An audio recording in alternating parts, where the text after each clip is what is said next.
Are you ready, folks? I certainly am, so here we go. Ladies and gentlemen, welcome to this bronze match for the ESWC. Grubby and MarineKing.Prime. This right here is MarineKing.Prime. Probably tell by his Terran nature, Grubby is not race-switched. He is in the pink trunks, stylish, playing Terran to the northeast of the GSL-GSTL crevasse, versus opponent crazy Grubby. After watching his games against Mana, he's insane. But cool. I like that. It's Grubby from Team Grubby. He's in the green trunks playing Protoss to the northwest. This should be good. It better be. I hope so. Grubby's been playing really well. Obviously, he's gotten this far, which is extremely impressive. He did really well in the group stages. And then he did really well going through to the semi-finals, where he lost the PvP against Mana, which, let's be honest, is quite difficult to win anyway. So you've got to give him credit for managing to pull that off, even getting that far. It's obviously showing that his training is really coming through for him. Really happy to see Grubby performing really well.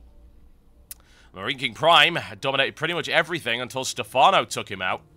That's a single elimination format for you. Grubby going to Nexus first, as opposed to MarineKing, who has gone for a really standard opening here. It's the barracks and the refinery. No gasless expand for MarineKing. Interesting. Unusual, really, considering. He could have perhaps afforded to do that. I have to wonder if he's planning on doing some kind of one-base play. It seems odd that he'd wait so long, really. He's got the gas to go straight into a factory after this. And this is a good map for Banshees. Especially with Grubby going Nexus first, there's a possibility that could be effective straight into the factory right there. No second gas yet. Now what that could mean is he's going for Uncloaked Banshee, or he's going for Reactor Hellion. He hasn't pulled any gas off of the refinery just yet. There goes the scout for Grubby. He sees something. He sees the fact that there is... well, one, a commentator sneezing, and two, the factory coming down right next to the barracks with a reactor. That could, of course, simply be a ploy. Showing, hey, look at this. There's a reactor right here. That means Hellion, right? There's Hellions. Not necessarily. We'll find out momentarily. In the meantime, Grubby's Forge is well on its way to completion. Cybernex Core on the way as well. Having gone at Nexus first, greedy. MarineKing is able to eliminate that. However, Grubby did see the lift up for the swap around, so it looks like MarineKing will just go for Hellion.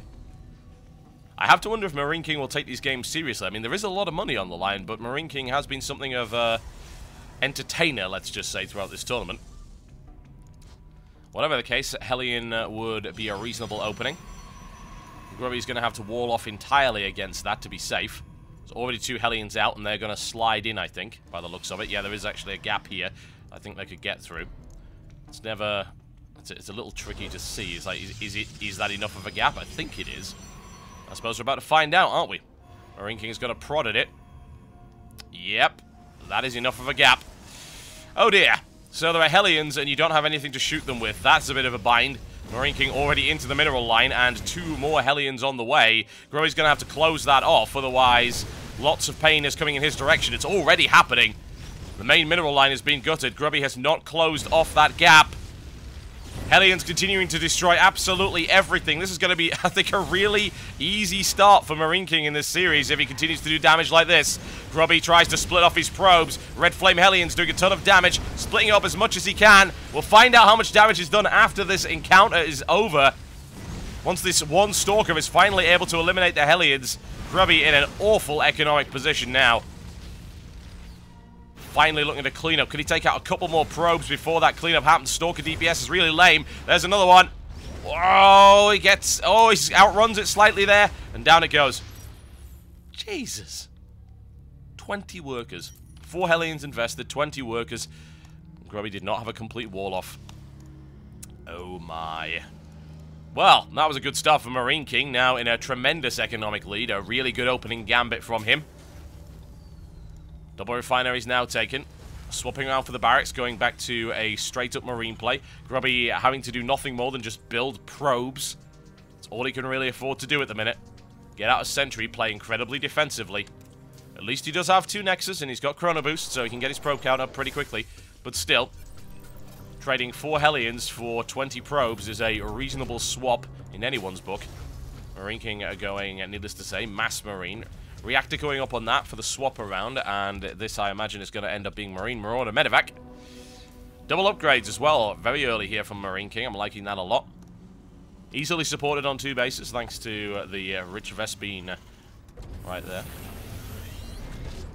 Always nice to have. Basically like having 3.5 gas. Not quite as good as 4, but lets you grab it a bit earlier, and also means you can keep your mineral count nice and high on a limited number of SCVs. Marine King gonna send in the scouting factory, see what he can find.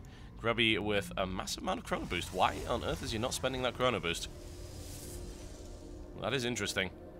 I have to wonder, and he's got enough to throw down 2, and that might be useful getting his economy back in shape, but it's not too shabby at the minute. There we go, chrono boost now being used on the warp gate. 2 gates available, and a robotics facility. I have to wonder if Grubby can really recover from that kind of economic damage. I mean, it's given Marine King the chance to build up a huge army. Not bothering with Stim, not bothering with that just yet at any rate. He's going to have to hang on and wait for that to research. No combat shield as of yet. Armory coming up for Marine King, so going heavy upgrades. It's a good style, I like it a lot. Drop coming in for Grubby, who is now sitting on 3 Stalkers and 2 Sentries.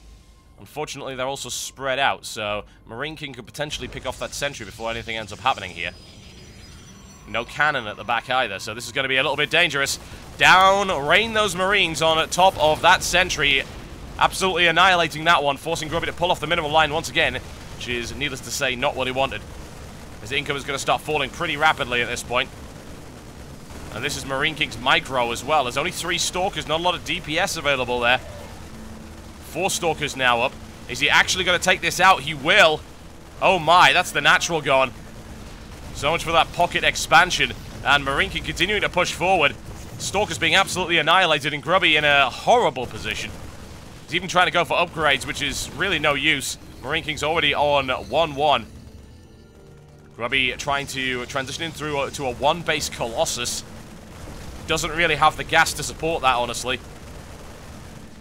And in the meantime, we've just got loads of macro going on in the back. These Marines are still alive. They have no medevacs. He doesn't care. Grubby's micro versus Marine King's micro. Irresistible force, immovable object. Unfortunately, I think Marine King, now that he's got those upgrades, is just going to go for this. There is a cannon coming in there. Sentry eliminated. He knows he can take that Stalker out before that. Continuing the focus fire. Marine King doing as much damage as he can. He's still alive. That initial drop is